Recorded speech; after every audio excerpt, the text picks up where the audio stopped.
इस संसार में अधिकांश लोगों को तो पता ही नहीं होता कि वह जीवन जी क्यों रहे हैं। वह जो काम कर रहे हैं, क्या यही काम वह हमेशा से करना चाहते थे? क्या वह अपनी तात्कालिक वर्तमान परिस्थिति से खुश हैं? ज्यादातर का जवाब ना होगा। ऐसा इसलिए है क्योंकि आज वह जहां भी हैं अपने मन से नहीं हैं, परिस्थितियों की धारा में बहते हुए यहाँ तक पहुँचे हैं। ऐसा तभी होता है जब आप अपने आप को स्वतंत्र छोड़ देते हो। जैसे एक लकड़ी का टुकड़ा नदी में बहते बहते वहीं पहुंच जाता है जहां नदी उसे पहुंचा सकती है। आपको लकड़ी का टुकड़ा नहीं, लकड़ी से बनी नौका बनना है, जो कभी तो नदी के साथ रहेगी, कभी उसके विपरीत, लेकिन अपनी मर्जी से। जीवन परिस्थितियों के मुताबिक इसलिए भी हो जाता है क्योंकि हम जानते ही नहीं हैं कि वास्तविकता में हमें चाहिए क्या। कभी हम लोग वो चीज पाना चाहते हैं जो हमारे दोस्तों ने पा ली है, कभी वह बनना चाहते हैं जो हमारे आसपास वाले बन गए हैं। इन्हीं सब कारणों से ऐसी चीजें प्राप्त हो जाने पर भी या उनके जैसा बन जाने पर भी हमें खुशी नहीं होती, क्योंकि वह हमारी चाहत कभी थी ही नहीं। हम आत्मीय रूप से उसे नहीं चाहते थे। देखा देखी में हमने ऐसा किया था। अधिकांश लोगों को अपने जीवन के अंतिम पड़ाव में जाकर समझ आता है कि उन्हें क्या बनना चाहिए था या क्या करना चाहिए था, क्योंकि स्वयं के साथ बैठने का और स्वयं के साथ वक्त बिताने का समय ही उन्हें अब जाकर मिला है, जब बहुत देर हो चुकी है। हम में से कितने लोग हैं जो अपने दोस्तों के लिए समय निकालते हैं, अपने घर वालों, अपने रिश्तेदारों और अपने आस पड़ोस वालों से भी कभी समय समय पर मिलते रहते हैं। पर क्या आपने कभी स्वयं अपने साथ समय बिताया है? आपको लग रहा होगा कि यह कैसा अजीब सा प्रश्न है। हम स्वयं अपने साथ हमेशा ही होते हैं, परंतु आपको सोचकर थोड़ी हैरानी होगी कि कुछ लोगों ने तो अपने पूरे जीवन काल में 1 घंटा भी स्वयं को ठीक से नहीं दिया। स्वयं के साथ होना और स्वयं से बात करने में फर्क है।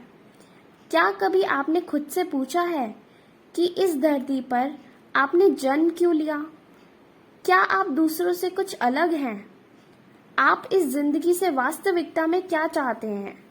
आपको कौन सी चीजें पसंद और कौन सी नापसंद हैं? आप जिंदगी से जो चाहते हैं उसके लिए क्या क्या त्याग कर सकते हैं? कौन कौन से लोगों से आप हमेशा जुड़े रहना चाहते हैं? कौन कौन से लोगों से आप नाता नहीं रखना चाहते? आपके मरने के बाद लोग आपको किस तरह के व्यक्ति के रूप में याद करें? अधिकांश लोगों को अपनी जिंदगी में सफल ना हो पाने का दुख होता है, किंतु सोचिए उन लोगों का क्या जिन्हें पता ही ना हो कि वह इस जीवन से आखिर चाहते क्या हैं। ऐसे लोगों की हालत और भी दयनीय होती है। ऐसा इसलिए होता है क्योंकि उन्होंने स्वयं को समझने पर कभी समय व्यतीत ही नहीं किया। जैसे एक डॉक्टर जब तक मरीज का मर्ज न समझे उसे सही दवाई नहीं दे सकता, उसी तरह से जब तक हम स्वयं को पहचानेंगे नहीं, तब तक हम यह जान नहीं पाएंगे कि हम वास्तविकता में चाहते क्या हैं। हमें भी अपनी आत्मा का डॉक्टर बनना होगा। जैसे एक डॉक्टर मरीज की जांच करके यह पता लगाता है कि आखिर मर्ज क्या है, बिल्कुल उसी तरीके से हमें भी अपनी आदतों, स्वभाव और व्यवहार आदि की जांच करके यह पता लगाना होगा कि कौन सी कमजोरियों को सुधार कर और कौन सी नई आदतें विकसित करके जीवन के सच्चे लक्ष्यों को प्राप्त किया जाए। तो आइए समझते हैं कि स्वयं की पहचान कैसे करें।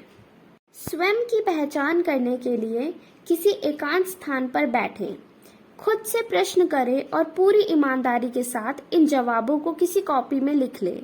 और हाँ, ध्यान दें कि इन सवालों के जवाब आपने जल्दबाजी में ना लिखे हों। उनके जवाबों को सोचने के लिए आप मन मुताबिक समय लें। याद रखें, आप अपनी ही जिंदगी का अध्ययन कर रहे हैं और इसीलिए किसी भी तरह की लापरवाही आप ही को नुकसान पहुंचा सकती है, इसलिए पूरी ईमानदारी बरतें। सवाल जो आपको स्वयं से पूछने हैं। पहला, मेरे जीवन का लक्ष्य क्या है? दूसरा, क्या मैं अपने अब तक के जीवन से संतुष्ट हूँ? तीसरा, जैसे मैं अब तक जीता आ रहा हूँ, अगर आगे भी इसी तरह जीता रहूँ, तो क्या मैं अपने लक्ष्य तक पहुँच सकता हूँ? चौथा, क्या अब तक किए गए मेरे सभी चुनाव सही थे? अगर वह गलत थे, तो मैंने गलत चुनाव क्यों किए? पांचवा, लक्ष्य तक पहुंचने के लिए मुझे किस तरह के बदलावों की जरूरत है? छठा, आने वाले समय में मैं अपने चुनावों को सही कैसे कर सकता हूँ?